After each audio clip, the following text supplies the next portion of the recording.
Namaste. Children, today we shall learn about discovering Tut.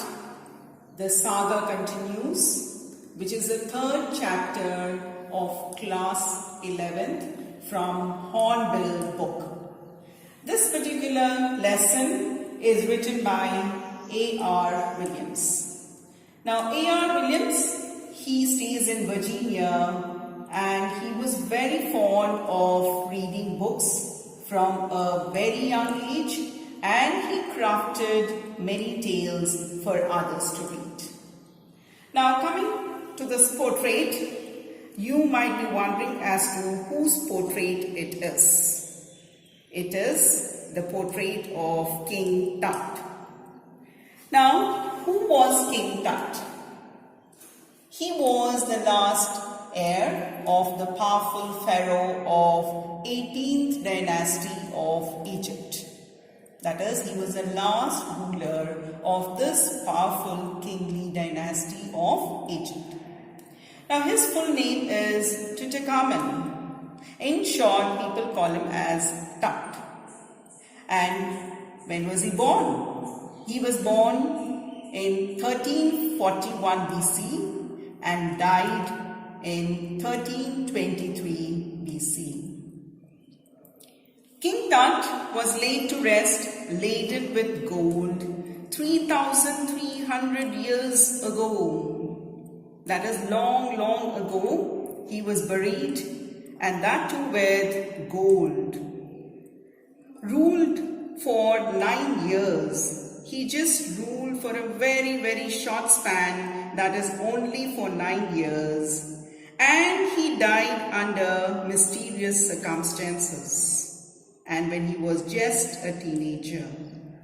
So it means that his ruling period was very short. Then his body was kept in 3 nested coffins. That is, one after the other. In a 3-nested coffin, his body was preserved. Because in those days, the Egyptians, they mummified the body. They preserved the body. Now let's have a glance at the ancestors of King Tut. King Tut. King Tut's father or grandfather, we are not very sure. Either he could be a father or grandfather. He was Amenhotep III. So, this particular person, he ruled for about 4 decades, and his reign was the golden period. That is, Amenhotep, either the father or grandfather of King Tut, he had ruled for 4 decades, and people say that during his period, everybody had a very gala time, and that is why it is known as a golden period.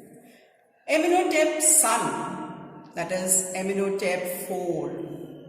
Now, usually in those days, they just carried over the name, but for identification, they named him as either 1, 2, 3, like King George I, King George II. Likewise. So this person, that is Amenhotep IV, the son of Amenhotep III, he attacked Amun. Now who is Amun? Amun is a major god. A big figure who's being worshipped.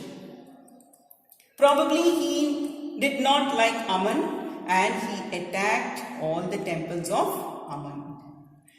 Not only that, he changed his name to Akhenaten and promoted the worship of Aten or sun disk.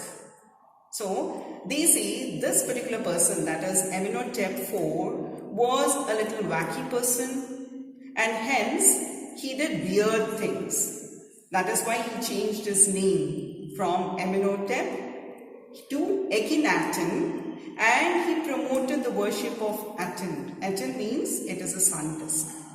Apart from that, he moved the capital from old city of Thebes to Akhenaten. And this particular place now it is known as Amana. I repeat, Amenhotep or Amenhotep, this particular person, he moved the capital from old city of Thebes. Thebes is in Greece now. He moved from there to Ekitaton, and presently this particular place is known as Amana. After him, that is after Amenhotep IV, after his death, it was taken over, the throne was taken over by Semenchkare. This particular person, he ruled only for a brief period, and he exited with hardly a trace.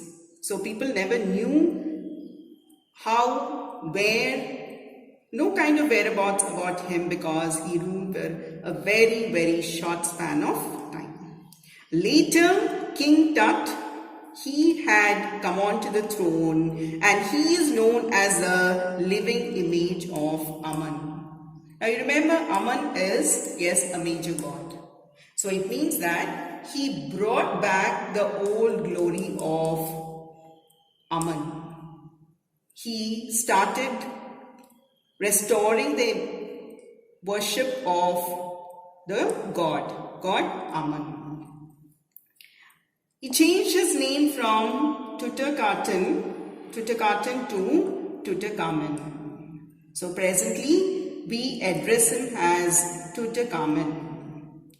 So this is all about the ancestors of King Tut, which is very, very important.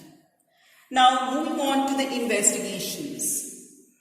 Howard Carter, he was a British archaeologist, and in 1922, what did he do? With lots of hardships, he discovered the Tut's tomb. Now I tell you, it was not a very easy task. It was a very Herculean task to discover the Tut's tomb. In 1968, this mummy was x-rayed by an anatomy professor, which revealed that Tut's breastbone and front ribs were missing. Now when Howard Carter found this body of King Tut, what he did was he wanted to really find out how it was and all that. In that bargain, what was done is a damage was done to Tut's body. So in 1968, an anatomy professor, he was very curious to find out whether any parts of Tut's body were missing. Now when he x-rayed, it was found that Tut's breastbone and front ribs were missing. On January 5th, 2009, a CT scan was taken. Zahi Hawass, Secretary General of Egypt's Supreme Council of Antiquities, found that the neck vertebrae, rib cage and transection of skull was clear. So it was a sign of relief when they found that under CT scan, that is all this neck vertebrae, rib cage and his skull was clear. It was a good news for everyone, because people thought that the body which is being preserved for so long using adhesive resins, they had an apprehension thinking that there could have been some damage. But on the whole, the study of King Tut is very intriguing topic, and you ought to know that in those days, the pharaohs, these people were buried with gold, things what they were using. They thought that these particular things could be useful for the person even after death. And apart from that, the whole body was gilded with gold. It was covered with gold. And that is why King Tut's history has become a very fascinating kind of a study. till date, people are very curious to know more about the details of King Tut. I hope all of you understood. Thank you so much.